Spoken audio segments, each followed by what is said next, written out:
Okay. Hey, folks. I'm just going to go ahead and start. I've got a lot to cover in my half hour. I'm hoping that there's a couple minutes left at the end for questions.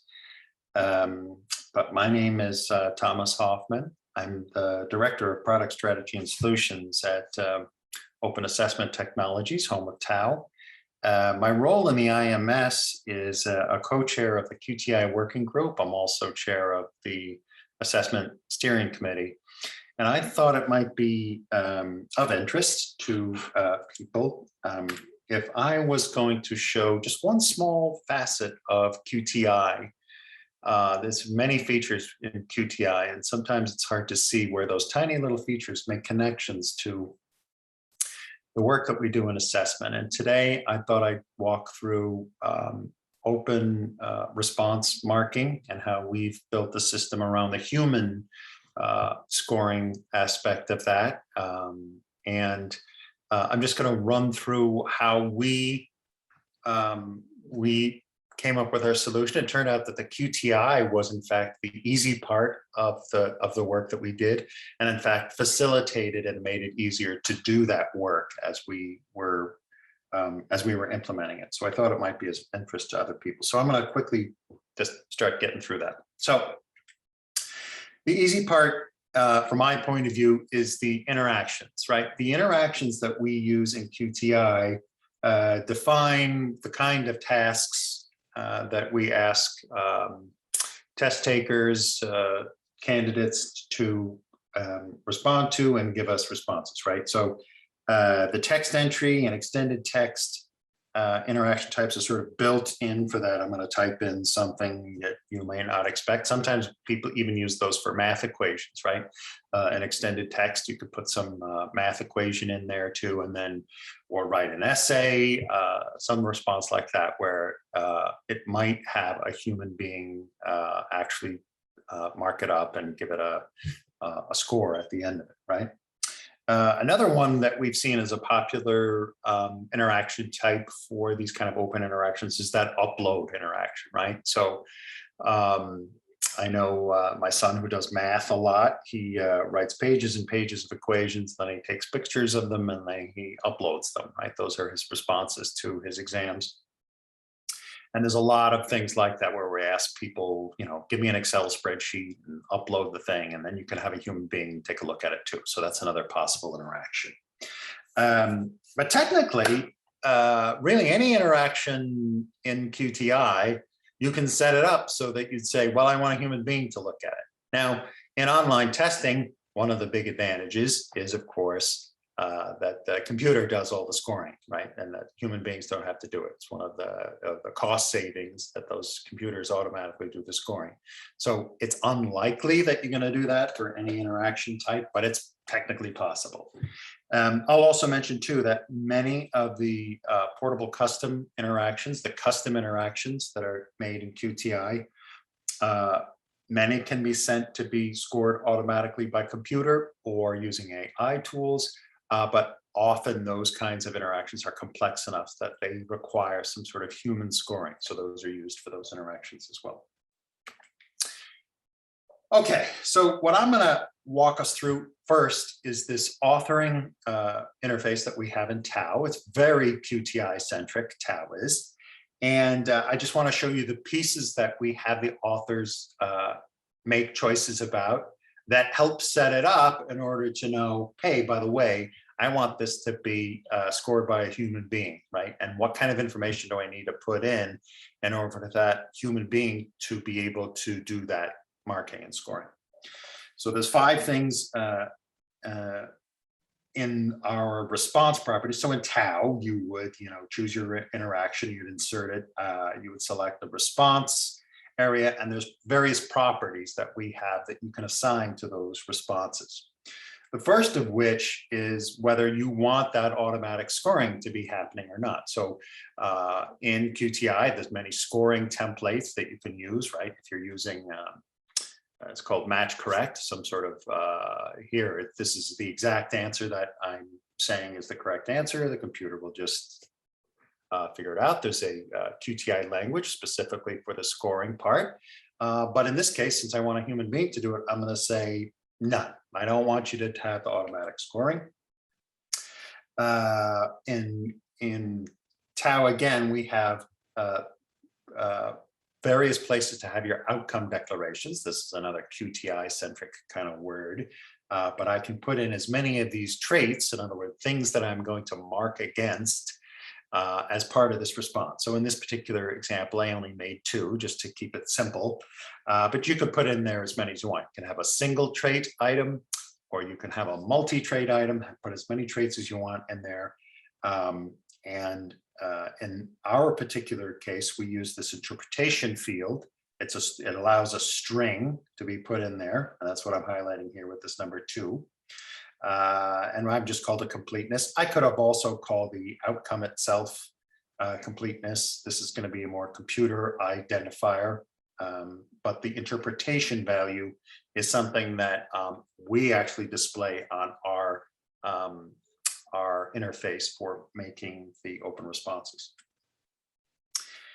Okay, the scoring rubric is a place where you'd say, all right, I need that marker, that scorer, to be able to use a scoring rubric in order to make the marks, to mark up this thing. And it's going to have, sometimes it includes more than just a scoring rubric. It probably will include scoring examples, right? So if I have an essay and I say it's between 1 and 5, here's the scoring rubric. If people are, I'll show some of this in a little bit. They're used to seeing those in tables, but it might also have some examples, right? Here's an example of a score of 1. Here's an example of a score of 2, right? Those be included as well.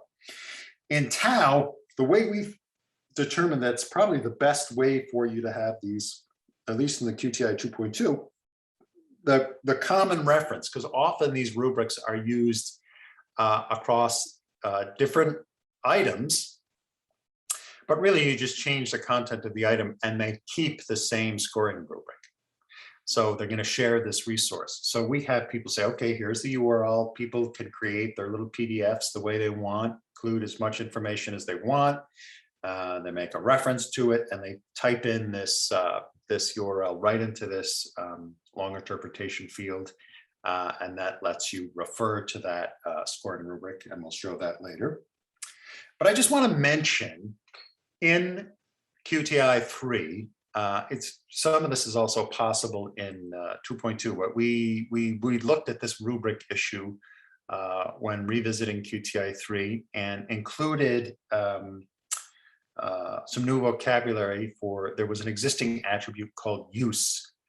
And we added some specific vocabulary around that use of a rubric that you would use in QTI, and included a scoring use as well, right? So in any item in QTI, I can include a rubric block. It could also be something that is given to a candidate as well.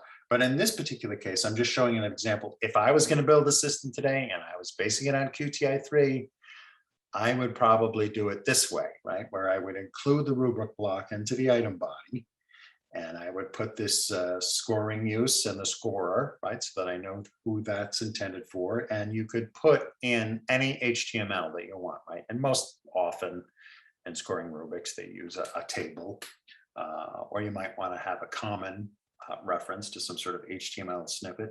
I'll mention too that there's been discussion in the working group about connecting a rubric that has been starting to be used in the case standard, right? And that case standard has the ability to have rubrics associated with those curriculum standards. So that's going to happen a lot, where we have these connections between these curriculum standard possibilities and the kind of metadata that you would see associated with a QTI item. And wouldn't it be nice if we could get that that rubric from case as something that we could use within these QTI items? So there's been discussion about how to connect those. And to me, that sounds great, because now my scoring rubric is not just some HTML markup. It's actually semantically, I know from the content, which parts are the scores, what parts are the descriptions. There's an actual standard around how to mark up that scoring rubric. So I'm excited about that possibility. But I'm just saying in QTI 3, this is another way to put in that scoring rubric as opposed to that, URL link to a resource. That's just how we do it in TAO today in our connection with QTI 2.2. So finally, the fourth one that we have in here is in TAO. You would mark this as there's this external scored optional attribute that is in QTI, and you would click the list and say choose that you want for sure for this thing to be human, and that's important in the end when I publish this test, and I'll get to that in a minute, because it's a signal to our system, hey, by the way, this item and the information associated with it needs to be included in your scoring project. Okay, now I'll mention just quickly too that the other possible value is an external machine. And what that kind of means is instead of using the scoring language of QTI, you might have some external machine that does some sort of AI scoring. So that might be used for something like a machine scored essay, right? So that's a very common AI method. Or you might even have some sort of math model that says, somebody submits an equation, I want you to go to this external machine. The machine figures out whether that was equivalent to the response, and I can give you a mark back based on that response. So that's a possibility, right? That I can pick either a human's going to do it or an external machine might do it. So that's, I just want to cue you in. That's, in this particular case, I'm marking it as human because what I'm going to demonstrate is the human response system. And then finally, this value is where I can set the value range of the trait in this particular case. You'll see that this is going to pass on to our system, right? If I put a 1 and a 4 as the limits, I'm actually going to put into my system, it knows, oh, that's the range, 1 to 4. So I'm going to put a 1, a 2, a 3, and a 4 as possible marks that I can have in my system. So the connection to QTI is, now that I've made those decisions in my authoring system, and again, TAO is a very QTI-centric system, so you'll see that these closely align to the words that you'll see in this QTI sample code.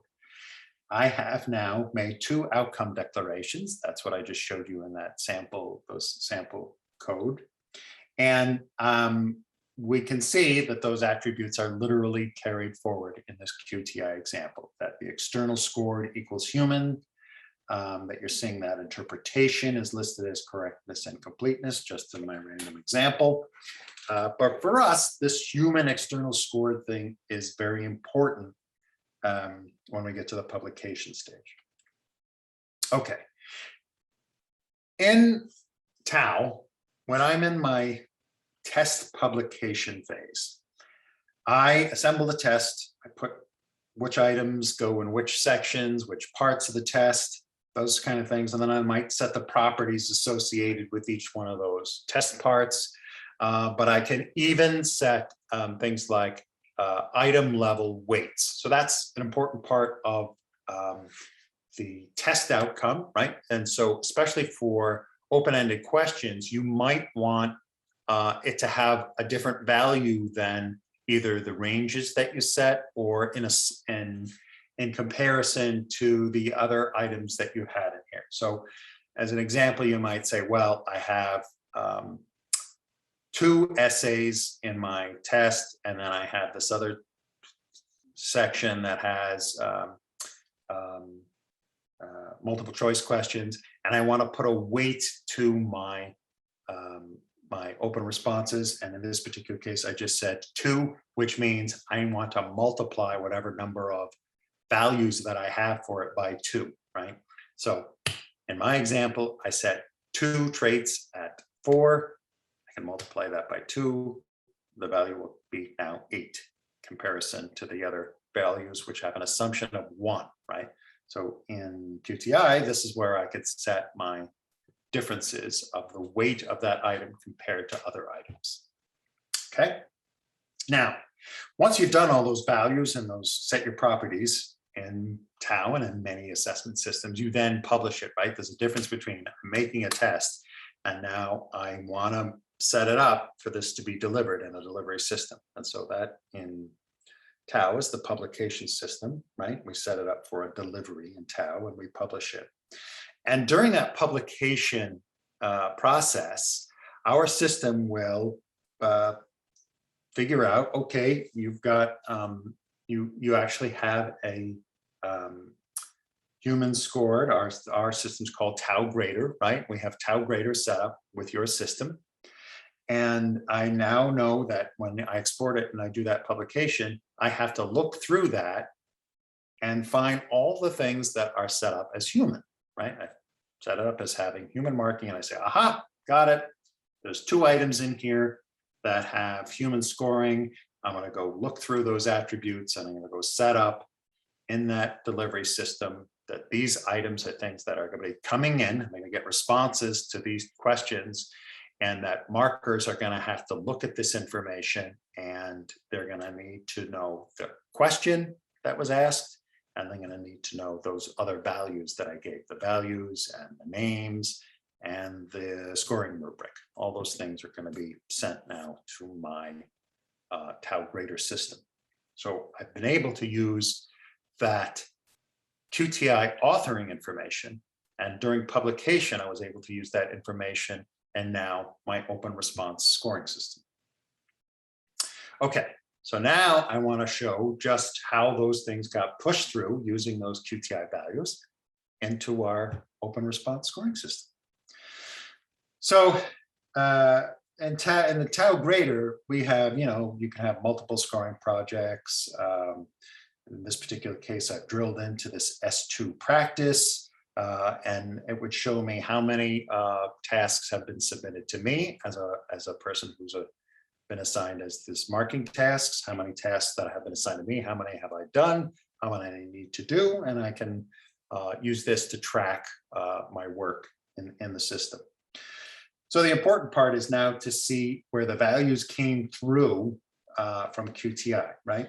In this particular example, I can see that I have my question here. Not only do I have the question, I have the responses. So, and what we're seeing on the screen, the light gray boxes are going to show the response that was given, but it also includes the original question. If I needed to be, I could go to this overall score and click on that C criteria. It would load that scoring rubric and I could take a look at that scoring rubric as I wanted. We have a couple tools that are included on our system. I don't know if you can see it over my portrait over there in the corner, but we have a number of tools that people use sometimes during their scoring things. We collect notes. In this particular case, to see how I have in my 1, 2, 3, 4. These are that's the range of my things. That's the QTI part. This criteria part, this 1, 2, 3, 4, that's the QTI part. The notes that you have in here, this is not really QTI. This highlighter tools, those are not QTI, but they're just improvements that we add, knowing that this is what the markers of these essays needed, these kinds of tools to be able to function well and do their job well. In the case of these highlighters, we know sometimes people like multiple colors of highlighters. And then for the markers, we said, well, maybe they're going to use these for coming up with their criteria. Let's say it's spelling or grammar, right? And they might choose a different color for spelling and grammar, and they're going to mark every time that they find one of these errors.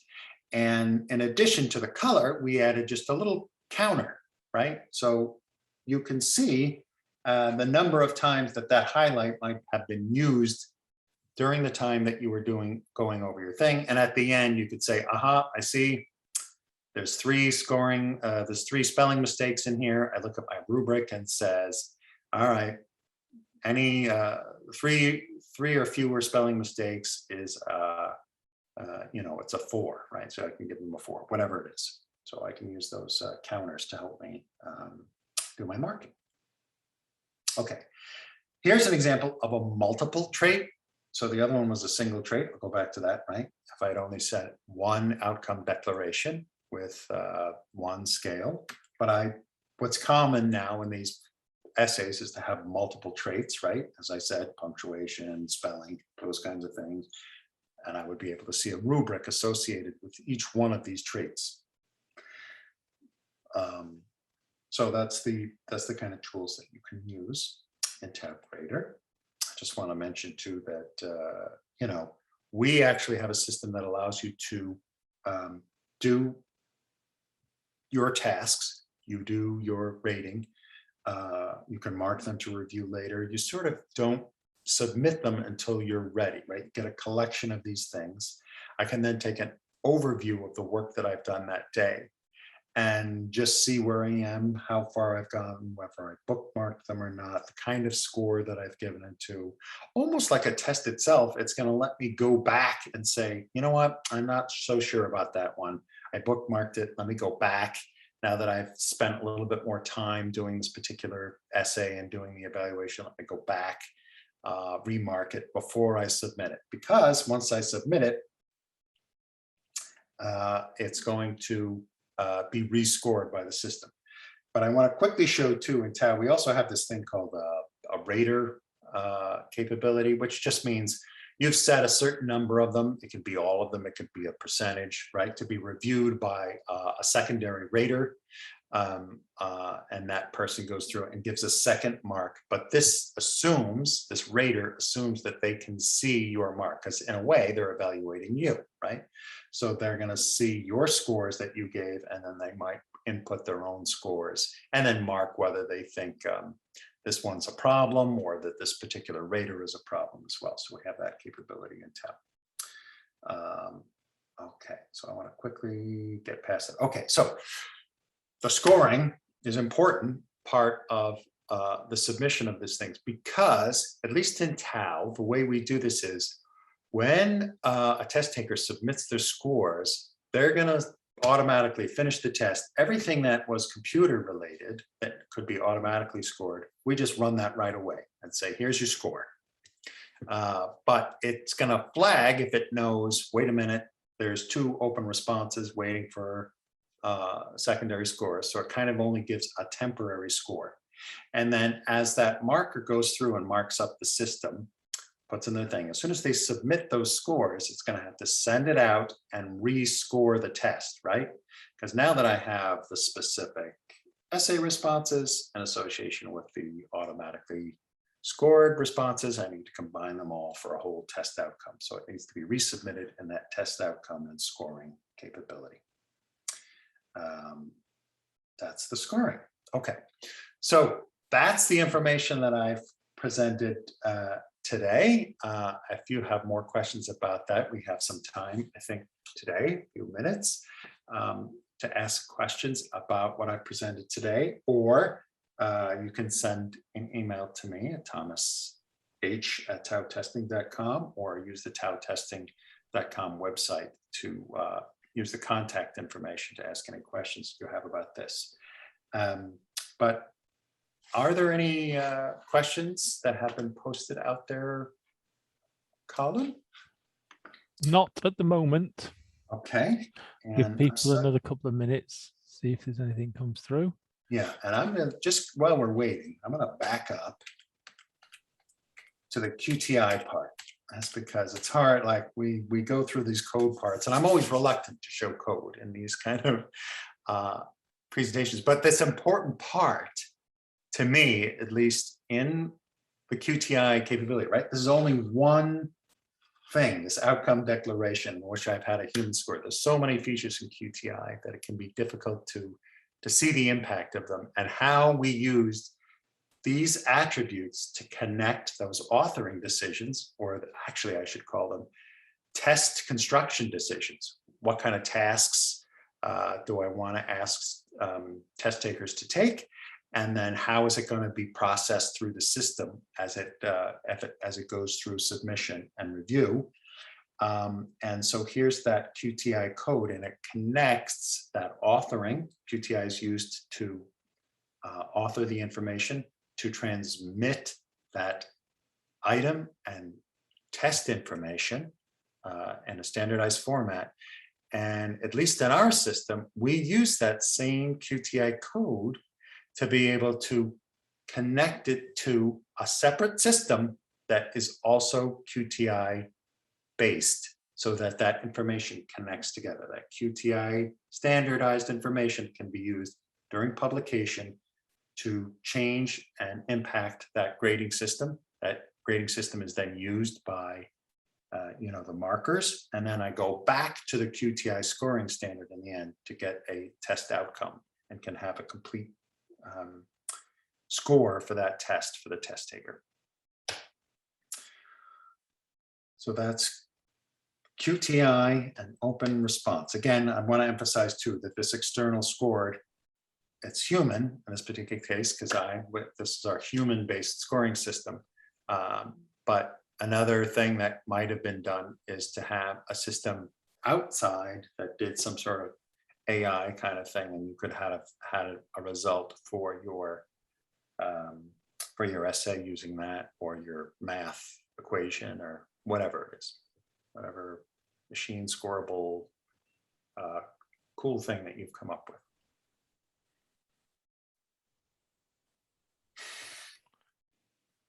So we've had no questions posted for you, Tom. Okay, that's perfectly fine. I hope everybody got something out of that, and we'll make it just a slightly shorter video for people to watch later. That's great. Okay, thank you very much, Tom. Much appreciated. Keep All right. safe, everybody.